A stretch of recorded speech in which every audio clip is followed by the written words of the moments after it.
New York city, एक coffee shop में। ये क्या है सर, इतना late? Oh come on baby, मैं बस थोड़ा सा लेट हुआ हूँ। इसमें इतना गुस्सा करने वाली कौन सी बात है? यू नो ना कि मैं तुम्हें कितना प्यार करता हूँ। ये कहते हुए एक लड़का अपने सामने बैठी एक लड़की को मनाने की कोशिश कर रहा था। What? थोड़ा लेट? तुम्हें पता भी है तुम कितना लेट हो? You know, मैं इस कॉफी शॉप में बैठी पूरे 1 घंटे से तुम्हारा वेट कर रही हूँ और तुम कह रहे हो बस थोड़ा लेट? Oh no! अरे कोई अपनी फर्स्ट डेट पर इतना लेट कैसे हो सकता है? It's really ridiculous. वो लड़की गुस्से से उस पर भड़कते हुए बोली। तभी वो लड़का इनोसेंट सा फेस बनाते हुए बोला, सॉरी ना स्वीट हार्ट, मैं तुम्हें बिल्कुल वेट नहीं कराना चाहता था, पर क्या करूं, हमारी पहली डेट है और मैं तुम्हारे लिए तुम्हारी तरह ही एक खूबसूरत सा गिफ्ट लेना चाहता था। बस इसीलिए मुझे देर हो गई। लोग तो प्यार में जान तक दे देते हैं, तुम मेरे लिए थोड़ा सा वेट भी नहीं कर सकती। जैसे ही उस लड़के ने यह बोला, उस लड़की की आंखें खुशी से चमक उठी और वो बोली, ओह वाओ, गिफ्ट! क्या तुम मेरे लिए गिफ्ट लाए हो? कहाँ है मेरा गिफ्ट? दिखाओ ना बेबी। तभी उस लड़के ने अपनी पॉकेट से एक खूबसूरत सा डायमंड ब्रेसलेट निकाला और उस लड़की के हाथ में पहना दिया। ब्रेसलेट को देखते ही वो लड़की खुशी से चिल्लाते हुए बोली, wow, this is so beautiful. Oh Honey, thank you so much. तुम ये मेरे लिए लाए हो? I love you. कहते हुए उस लड़की ने लड़के के गाल पर एक किस कर दिया। ऑफ कोर्स बेबी, तुम्हारे लिए तो मैं चांद तारे तोड़ लाऊं। ये तो बस एक छोटा सा गिफ्ट है, पर चांद तारे लाने में ज्यादा टाइम लगता और मैं तुम्हें ज्यादा वेट नहीं करा सकता था, क्योंकि मेरा ये दिल तुमसे मिलने को इतना बेचैन जो था। वो लड़की खुश होते हुए बोली, ओह बेबी, तुम सच में इतना प्यार करते हो मुझसे। I love you. वो लड़का उस लड़की को गले लगाते हुए बोला, yes my darling, I love you so much. तुम्हारे बिना तो मैं अब जी तक नहीं सकता।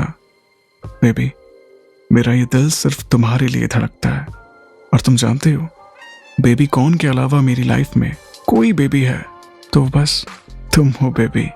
I love you so much. इतना जरूरी सा बन गया है तू अब मेरे लिए कि तुझे देखे बिना जिंदा मैं कैसे रहूं। एक तू ही तो है मोहब्बत बस मेरी, कोई और नहीं तेरे सिवा जिसे मैं अपना कहूं। Oh really Honey? ये कहते हुए वो लड़की उस लड़के के और करीब आई और वो लड़का उस लड़की के लिप्स को किस करने ही वाला था कि तभी एक आवाज पीछे से आई, तो मैं कौन हूँ? यही सब बातें तुमने मुझसे भी कही थी जब कल तुम पूरी रात मेरे साथ थे, और अब इस बिच को भी यही सब बोल रहे हो और तुम मेरा ब्रेसलेट इस चुड़ैल को दे रहे हो। ये कहते हुए एक लड़की आगे आई और पहली लड़की के हाथ से ब्रेसलेट छीनने लगी। हे, वापस कर इसे, ये मेरा है, it's mine. Hey you, what are you doing? ये मेरा ब्रेसलेट है, एसआर ने मुझे गिफ्ट किया है। Who are you? What do you mean ये ब्रेसलेट तुम्हारा है? ये ब्रेसलेट मेरा है और मैं एसआर की गर्लफ्रेंड हूँ। बताओ एसआर, ये ब्रेसलेट किसका है? हाँ एसआर, बताओ इसे कि ये ब्रेसलेट तुम मेरे लिए लाए हो और तुम बस मुझसे प्यार करते हो, इस बिच से नहीं। हे यू, तुमने मुझे बिच कहा?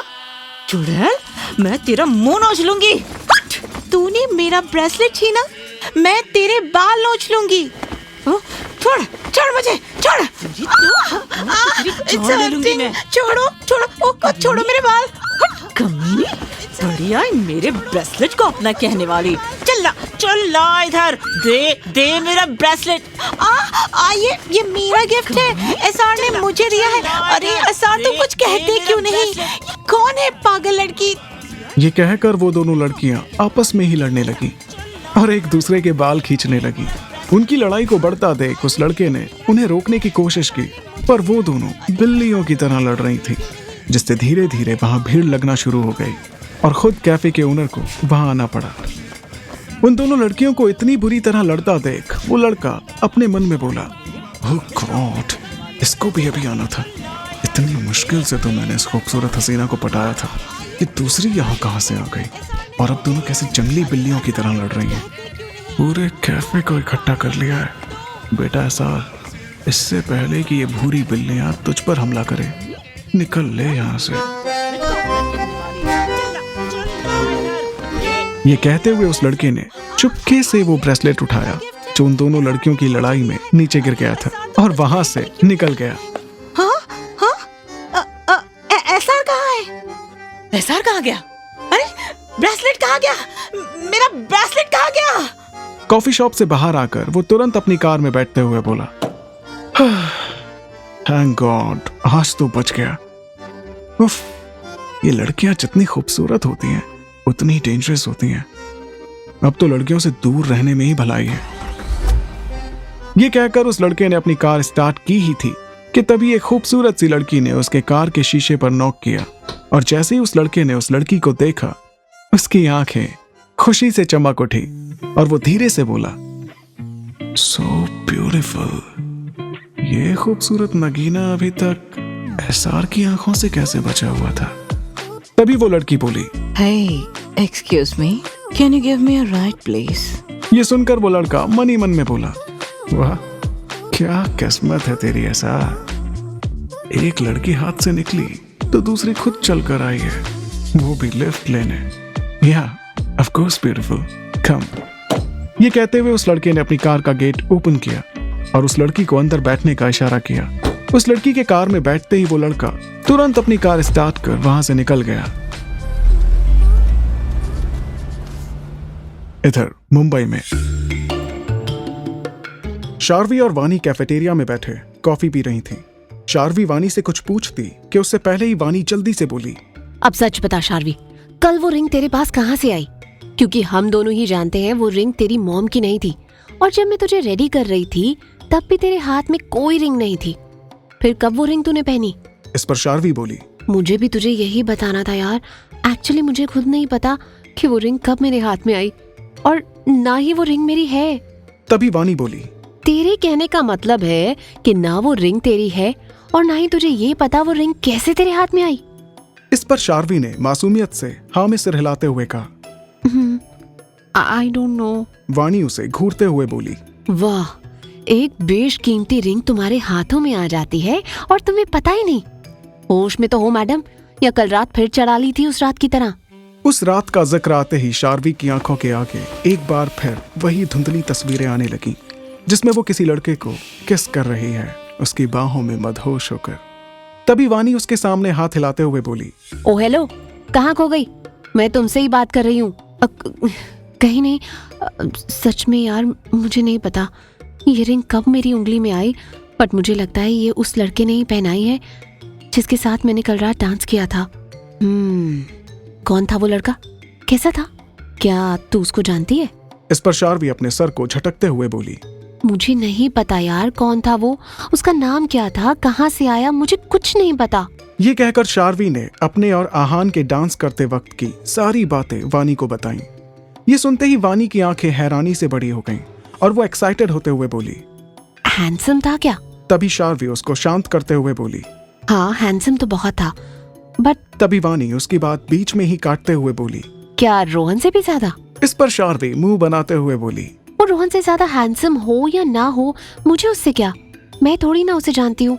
और वैसे भी मेरी एंगेजमेंट तो रोहन से हुई है, उससे नहीं। बस मैं तो ये जानना चाहती हूँ उसने ये रिंग मुझे क्यों पहनाई। हाँ तो तेरी ही एंगेजमेंट हुई है, मेरी थोड़ी ना। मैं तो वैसे भी अभी सिंगल हूँ। अगर अब वो लड़का तुझे मिले ना तो उससे पूछ लेना और मुझसे मिलवा देना, क्योंकि तेरी तो सगाई हो चुकी है। यहाँ मैं इस रिंग को लेकर परेशान हूँ, ऊपर से तुझे अपनी पड़ी है। शार्वी नजरें चुराते हुए बोली, एक तो पहले ही नहीं पता उस रात क्लब में कौन लड़का था, ऊपर से अभी रिंग वाला। वानी उसके चेहरे को घूरते हुए बोली, क्लब वाला? कौन सा लड़का? तू किसकी बात कर रही है? किसी की नहीं। देख सच सच बता, क्या बात है? मैं जानती हूँ तू अब झूठ बोल रही है। तब शार्वी नजरें झुकाते हुए बोली, वो शायद उस रात मैं नशे में किसी लड़के को किस कर रही थी यार। मुझे नहीं पता वो कौन था और हमारे बीच क्या हुआ, मुझे कुछ याद नहीं। क्या तुझे कुछ पता है उस रात मेरे साथ कौन था? ये सुनते ही वानी के मुंह से उसकी कॉफी लगभग बाहर आ गई थी और वो जोर से चिल्लाते हुए बोली, व्हाट? क्या तो उस रात किसी लड़के के साथ थी और उसके साथ? बट मैंने तो तुझे किसी लड़के के साथ नहीं देखा। इनफैक्ट जब मैं रूम में आई तो तू अकेले उस रूम में थी, वहाँ कोई भी नहीं था। शार्वी परेशान होकर बोली, वही तो, मैं उस रूम में कैसे पहुंची मुझे कुछ याद नहीं। बस इतना याद आ रहा है कोई तो था मेरे साथ, बट उसका चेहरा भी मुझे याद नहीं। वानी उसको घूरते हुए बोली, ओह गॉड शार्वी, तू तो मुझे शॉक पर शॉक दिए जा रही है। क्या अब कुछ और भी बचा बताने को? तब शार्वी इनोसेंट सा फेस बनाते हुए अपना सर हाँ में हिलाते हुए बोली, हाँ, एक और बात है, वो फ्लावर्स मुझे रोहन ने नहीं भेजे। इस पर वानी अपनी एक आईब्रो ऊपर उठाते हुए बोली, तो किसने भेजे? डोंट से कि तुझे ये भी नहीं पता। इस पर शार्वी ने मासूमियत से अपना सर हाँ में हिला दिया। वानी ताली बजाते हुए बोली, ब्रावो, तू एक लड़के को नशे की हालत में किस करती है और तुझे उसका चेहरा तक याद नहीं। कोई तुझे तेरी एंगेजमेंट में ही आकर तुझे रिंग पहनाकर चला जाता है और तू उसका नाम तक नहीं जानती। और अब किसी ने तुझे तेरे फेवरेट फूल भेजे और तुझे भेजने वाले का ही अता पता नहीं। तेरी रोहन के साथ एंगेजमेंट हो गई, फिर भी 3 लड़के तेरे पीछे पड़े हैं और यहाँ मेरी जिंदगी में एक भी नहीं। क्या रोहन को पता है इस बारे में? नहीं यार, मैं रोहन को क्या बताऊं जब मैं खुद उनके बारे में नहीं जानती।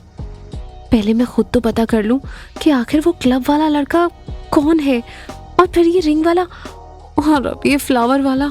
वानी ने कुछ सोचते हुए कहा, एक मिनट, हो सकता है जिसने तुझे वो रिंग पहनाई, क्या पता फूल भी उसी ने भेजे हो। शार्वी मायूसी से मुंह लटकाते हुए बोली, हाँ यार, हो सकता है वही हो, बट अभी क्लब वाले लड़के का भी तो नहीं पता। मुझे तो कुछ भी याद नहीं, अब उसके बारे में कैसे पता करूंगी? तभी वानी उसके हाथ पर अपना हाथ रखते हुए बोली, यू डोंट वरी, उसके बारे में भी हम पता कर लेंगे। उसकी बातें सुनकर शार्वी जल्दी से बोली, पर कैसे पता करेंगे हम? मुझे तो उसका चेहरा भी याद नहीं। वानी अपनी वॉच की तरफ देखते हुए बोली, वो सब तो मुझ पर छोड़ दे, आज शाम हम सब पता कर लेंगे। बट अभी काम पर फोकस करते हैं। लंच ब्रेक खत्म हो चुका है, अगर टाइम से काम नहीं किया तो वो कैसनोवा फिर से तुझ पर चिल्लाएगा। वैसे भी वो जहरीली नागिन उसके साथ है। अब तक तो उसने बॉस को डस कर उस पर भी अपना जहर चढ़ा दिया होगा। वानी के मुंह से शिल्पा को जहरीली नागिन सुनकर शार्वी, जो अब तक कुछ उदास सी दिख रही थी, वो भी खिलखिलाकर हंस दी। न्यूयॉर्क। होटल ब्लू बार के एक कमरे में एक लड़का और एक लड़की एक दूसरे को पैशनेटली किस कर रहे थे। कमरे में हल्की डिम लाइट में बस उन दोनों की सांसों की आवाजें ही आ रही थी कि तभी उस खामोशी को तोड़ते हुए उस लड़के का फोन रिंग हुआ। उस लड़के ने कॉल इग्नोर कर दिया और फिर से उस लड़की को किस करने लगा, लेकिन फोन के लगातार रिंग होने से उसने उस लड़की को खुद से थोड़ा सा दूर किया और अपना फोन उठाया। जैसे ही उसकी नजर फोन की स्क्रीन पर पड़ी तो वो तुरंत रूम की बालकनी में आया और कॉल पिक करते हुए बोला, अब हेलो बिग ब्रो, कैसे आप? फोन के दूसरी तरफ से गुस्से से भरी एक आवाज उसके कानों में पड़ी। क्या है सर, मेरा फोन उठाने में तुम्हें इतना टाइम क्यों लगा? तभी वो लड़का जल्दी से बोला, ब्रो मैं एक बहुत जरूरी मीटिंग में था ब्रो, वरना यूं मैं आपका फोन क्यों पिक नहीं करता? यू नो ना कि मेरे लिए सबसे पहले आप ही हैं। तभी उसकी बात बीच में ही काटते हुए फोन के दूसरी तरफ से आवाज आई, तो अगर तुम्हारी जरूरी मीटिंग खत्म हो गई हो तो तुम आज रात की फ्लाइट से ही इंडिया वापस आ रहे हो। What? आज रात ही? But बिग ब्रो, हाँ ब्रो मैं। वो लड़का हड़बड़ा कर इतना बोला ही था कि तभी दूसरी तरफ से आवाज आई, आज रात मतलब आज रात। Got it? वो लड़का और कुछ बोल पाता कि तभी एक बीप की आवाज के साथ कॉल कट हो गया। वो लड़का गहरी सांस लेकर बोला, ये बिग ब्रो भी ना, इनका पता ही नहीं होता ये कब क्या करते हैं। कितना स्पेशल मोमेंट स्पेंड कर रहा था मैं अपनी लाइफ का, लेकिन इन्हें अभी मेरा मोमेंट बेकार करना था। आज का दिन ही खराब है सर। पहले वो दोनों भूरी बिल्लियां वहां लड़ने लगी और अब बिग ब्रो ने पूरा मूड बिगाड़ दिया। उफ, लाइफ में चिल के नाम पर बस चिली रह गई है। चल मेरा एसआर, रेडी हो जा, मुंबई तेरा इंतजार कर रही है, वरना कल तक बिग ब्रो खुद तुझे यहाँ से उठवा लेंगे। एसआर ये सब कुछ सोच ही रहा था कि तभी वो लड़की उसके करीब आकर उससे चिपकते हुए बोली, एसआर, लेट्स कंटिन्यू बेबी।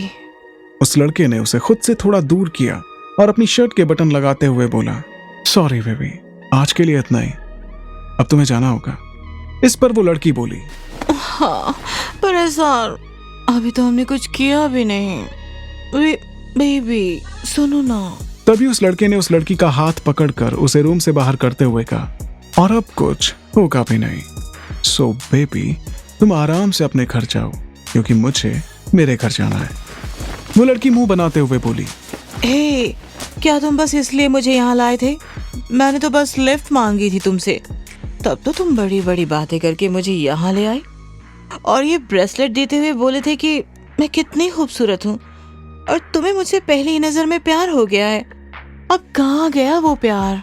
इतना सुनना था कि एसआर ने उस लड़की से ब्रेसलेट वापस छीनते हुए कहा, करता हूं ना प्यार स्वीट हार्ट, मैं हर खूबसूरत लड़की से प्यार करता हूँ, पर वो क्या है ना, अपने भाई से ज्यादा मैं किसी से प्यार नहीं करता। खुद बाय। यू